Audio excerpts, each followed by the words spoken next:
Hey friend, welcome. I'm so excited to have you here listening to another episode of the Pattern Design Circle podcast.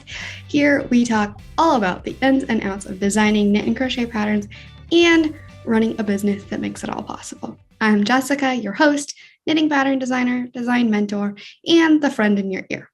Can't wait to dive right in. The Pattern Design Circle podcast is sponsored by the Pattern Design Circle, a membership community for knit and crochet pattern designers that are feeling lost, lonely, or frustrated in their business. It connects you with a supportive community that's always eager to answer your questions and help you through the hard times. And there's loads of resources and activities specifically catered to business and designing. Sound like your jam? Check it out at snickerdoodleknits.com/design-circle. That's snickerdoodle, like the cookie, knits, knits.com/design-circle. All right, let's get into it. Hello, and welcome back to another episode of Pattern Design Circle podcast. As always, I am so excited to be here in your ear, chatting once again about all things creative entrepreneurship, and specifically as it relates to sustainability, authenticity, all the things as real life humans that also have a life or desire to have a life outside of our businesses.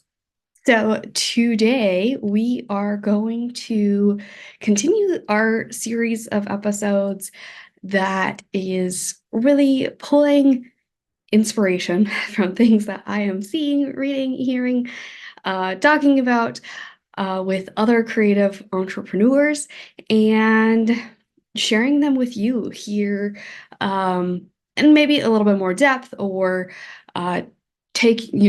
sharing a different spin on it or, things like that. So today's episode is inspired actually by a potter, so a person who makes pottery.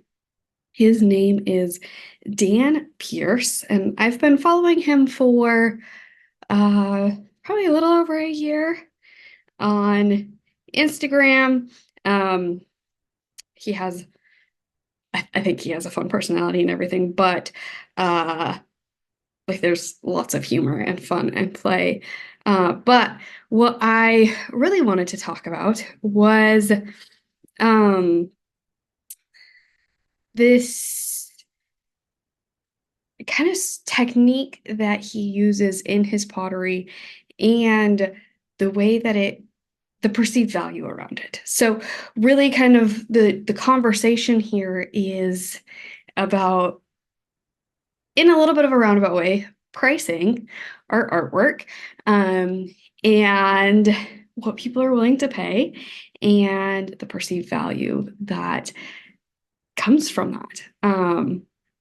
Or the perceived value behind pieces of artwork. So, like I said, he is a potter, and he creates pottery. So he's done some really fun and interesting things, series of creations that he's shared on Instagram, and then of course he sells. But it's interesting every time it seems like, or at least, from what he shares on Instagram, when a piece of pottery breaks. So say he's created a bowl or a vase or a plate or something. When it breaks in the firing, so, part of the whole process of making it a usable vessel for people to have and to purchase. Sometimes those pieces break because of the temperature, because of impurities, because of all sorts of different reasons. And obviously there's a lot of work and time that has gone into those pieces. So that's really difficult and I imagine could feel really discouraging as an artist. But what he does is he takes those pieces and then he puts them back together and he sells that finished item as this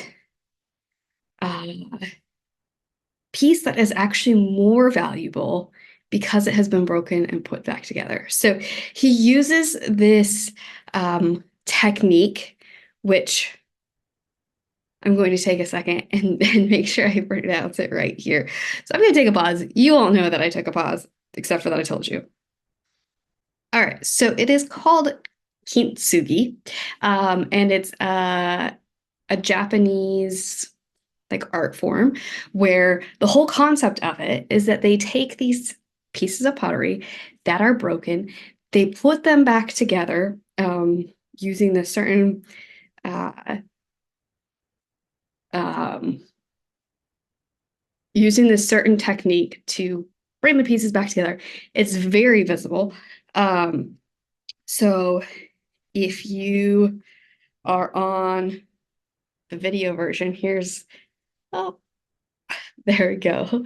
You can see there, these are some vases. And so you can visibly see these lines where they've put these broken pieces back together.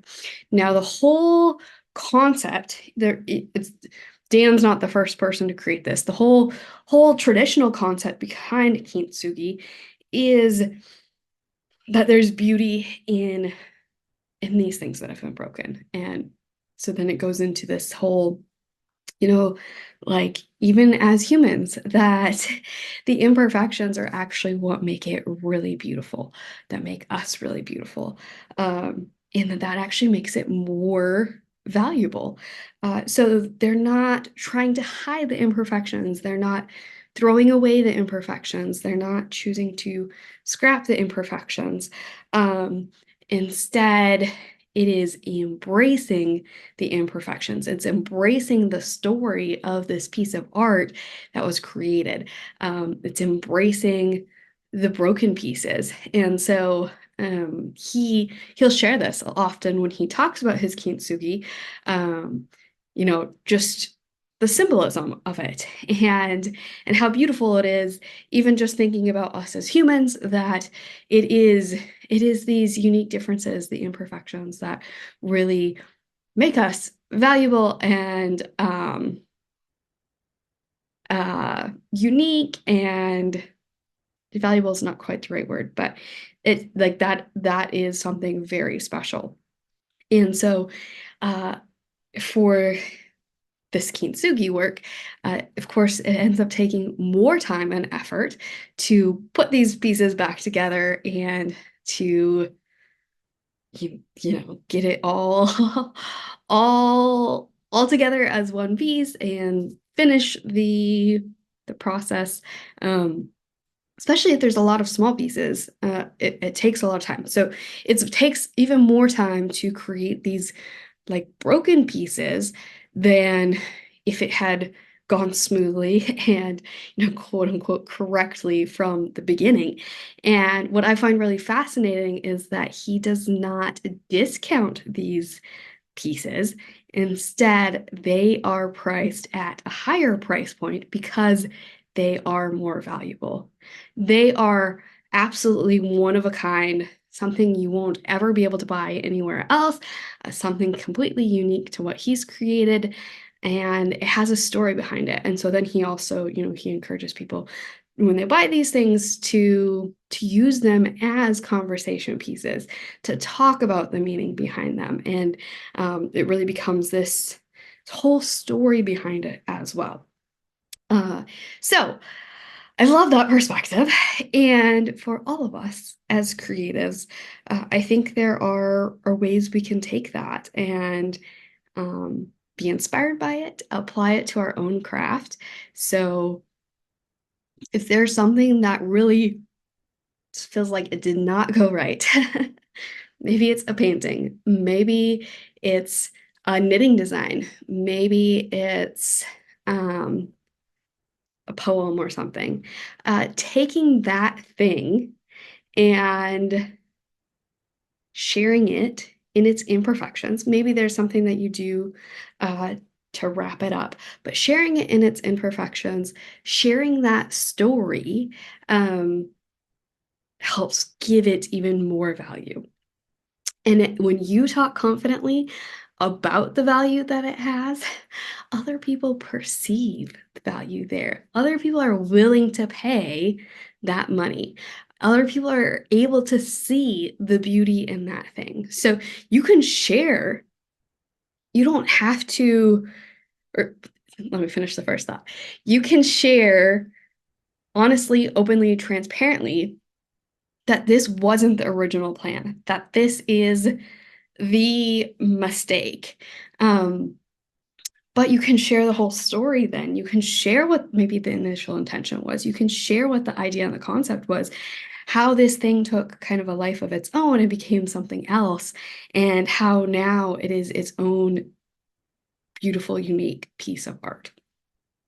This creative work that is not only absolutely worth purchasing, but it's even more valuable now because of the story behind it, because of the additional effort that went into it, all of that kind of stuff. I also wanted to talk about Deanne's work just in general, because of pricing in general. And we are so used to, as artists, as makers, as creatives, we are so used to the narrative that nobody would buy this, nobody would pay that much money for it, nobody would be willing to pay what it's worth, etc., etc., etc. It's something that we are surrounded with all the time. It is something that we maybe continue to feed that narrative in our mind. We look for proof that that is true. We might have customers that tell us that. We definitely have colleagues that talk about it. But I think that the opposite is also very true in that we can look for proof of where people are willing to spend a lot of money in exactly the same industry. So let's take knitting and crochet pattern designs, for example. Or just let's just say take knit and crochet finished pieces, for example. So you could sell your finished objects at a craft fair, and let's say you have a hat that you've designed, that you have made, and now you are selling at a craft fair.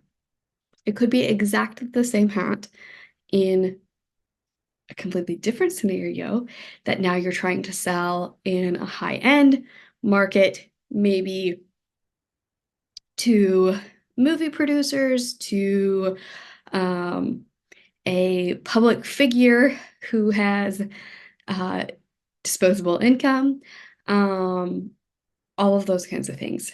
So your price point that people are willing to pay at craft fairs, from my experience, often I see that there's a lot of crafters that go to craft fairs and then they think, oh, I could just make that myself. I don't want to pay for it. So it can be maybe you're able to sell the hat for $20 at the craft fair. But if you come into this high-end arena, you might be able to sell that same hat for $300, $400, $500. It really has to do with who your audience is, who you are actually selling to. It has to do with your confidence in the product that you've made, and how well you share it, and the value that you see in it, and that you then portray to your audience.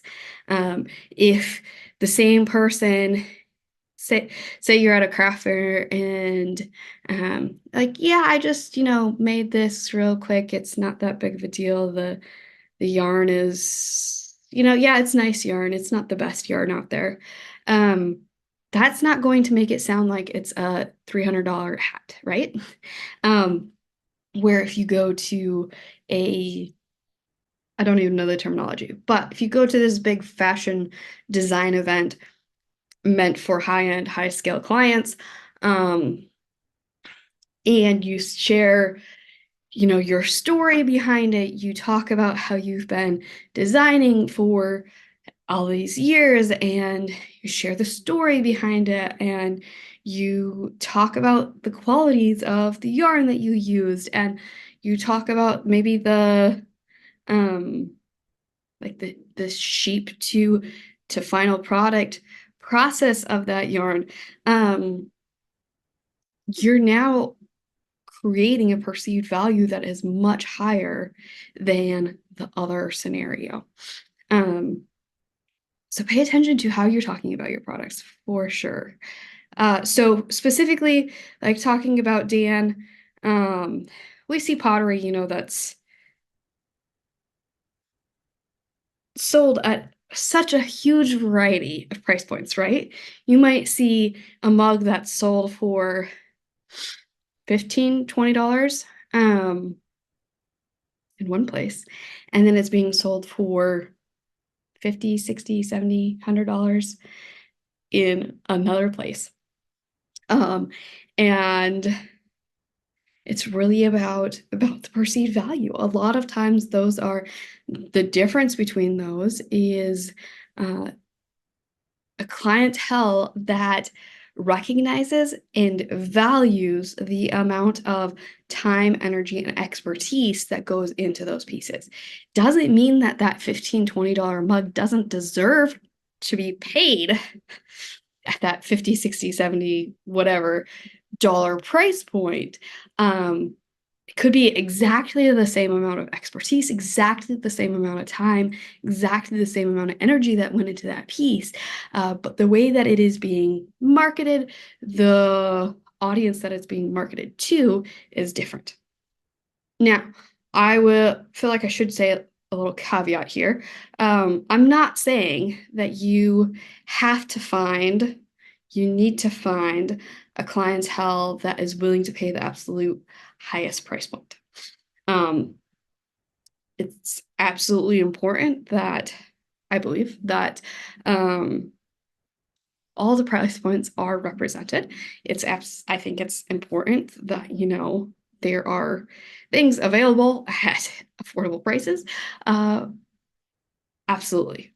Um, my point in sharing this, though, is in talking about really that mindset that we often have as artists and as creatives around our work, and around the money for our work. This idea that artists have to be starving artists, that nobody's willing to pay for these things. Start paying more attention to what people are willing to pay for. Start paying attention to the way that you talk about your own products and how that impacts the perceived value. You could absolutely, if you wanted to, figure out a way to have, a large variety of price points within your catalog. You might have like scholarships or donation kind of things that you do specifically for folks who need the lower price point stuff. You could absolutely decide this price point is my clients that I want to work with, the customers that I want to work with, and that's absolutely okay, regardless of where it is. What I'm really trying to talk about here is paying attention to what is possible, paying attention to the narratives that we're feeding ourselves and the narratives that we're feeding our customers, because there are a lot of people who they don't know the amount of work and time and effort that goes into so many of these creative pieces, so much of the artwork, all of the things. And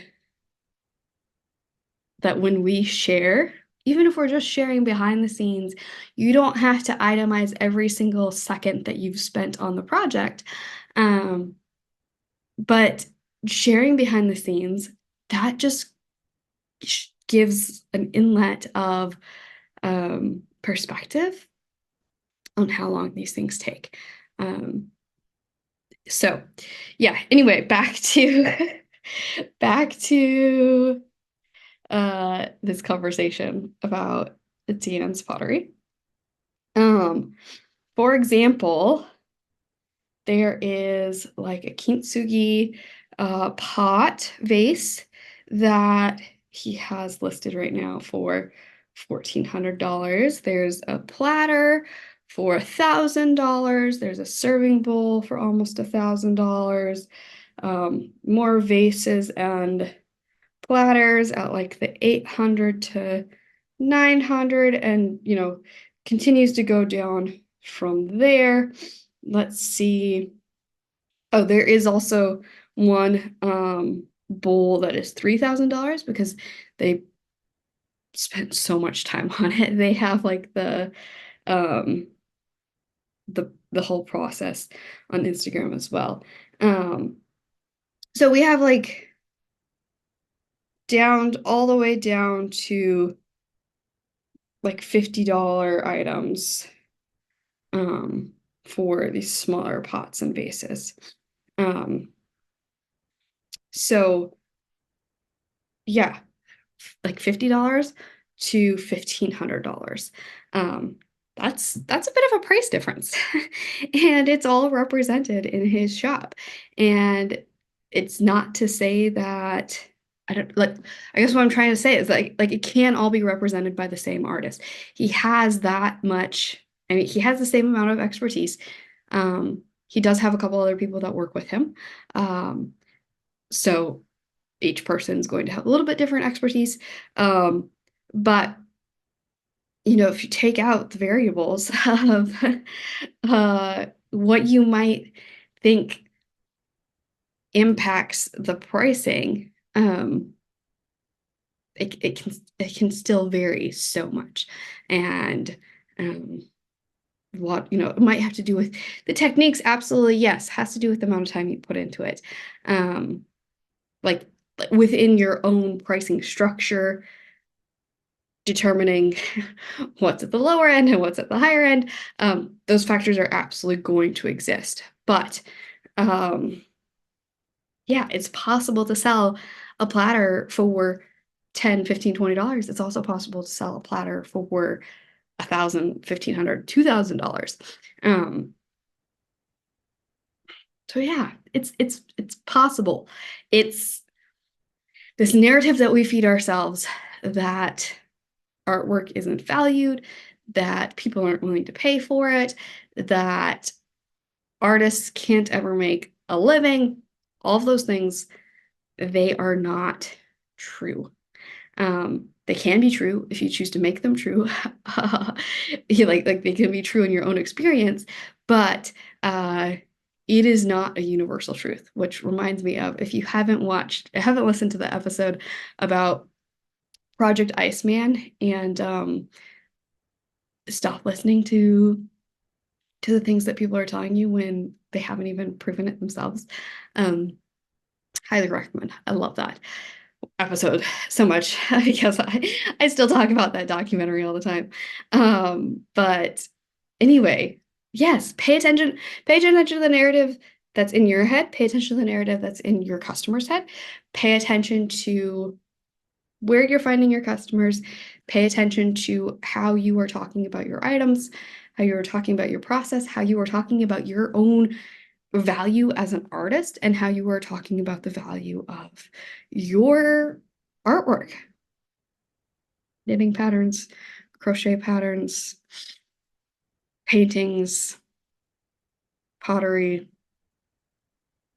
photography, all of it.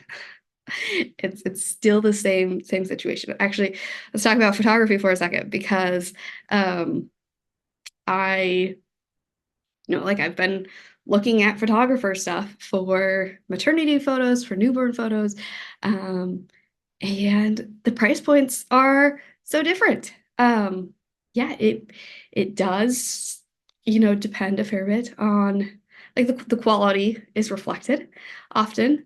But you can also see where there are people who are definitely underpricing their services compared to the rest of the industry. That doesn't mean that they have to raise their prices. Maybe it's a very intentional decision on their part. And then you can see other people who are, it feels like they are overpricing based on my perceived value of their quality of work compared to other people in the industry in the area. And they're making it work. Like uh, I guess the another thing about creative work and artwork is so much of the value is up to interpretation. Some styles are going to be for some people that are not going to be for other people. So if you find that your artwork is not selling with your people, that does not mean that your artwork is poor quality, does not mean that it is bad, it does not mean that you need to change and adjust your style. It very well could be, and you know, hopefully you know enough to kind of judge the quality of your own work, the quality of the tools that you're using, things like that. Um, do listen to the feedback of your customers as well. But that, where were we going with this? Oh, that if your work is not being appreciated and valued among your people, you just might be with the people who don't appreciate that style, who don't appreciate that kind of artwork. There are so many different kinds of artwork of all types of creative styles. And some styles will be for some people, and some styles will be for those same people. It applies to absolutely everything again. Photography, painting, books, writing, poetry, videography, um, videos, including like YouTube content, knitting and crochet patterns, all of the things. They're your people are going to be interested in your style. Not everybody is going to be interested in your style. And the people who are interested in your style are going to be more willing to pay higher price points for your work than people who are not interested in your style. So, yes, your time, your work, your creativity, your expertise, your artwork is probably a lot more valuable than you even realize. It's probably a lot more valuable than you are pricing it at right now. So what are some things, if you want to raise your prices, what are some things that you might want to do to make that happen? What kind of do you want to change where you're showing up? Do you want to change how you're showing up? Do you want to change what you're sharing about behind the scenes? Do you want to change the attitude that you're showing up with when you talk about your product, when you talk about your process? Do you want to change? I did say where you're showing up, and by that, like, there's certain spaces that will have more of the customer base that you want to reach that will most align with your work and with your desired price point. Yeah, so just remember, sure, there are probably people who charge less than what you charge. There are absolutely people who charge more than what you charge. There is not a defined amount of money that you have to charge for your product, for your artwork. Um, look for examples of people who are charging more. I say across the board, just in general, just to help money mindset and help you see the value in your own work of whether that is what you choose to price your work at or not. Pay attention to those people.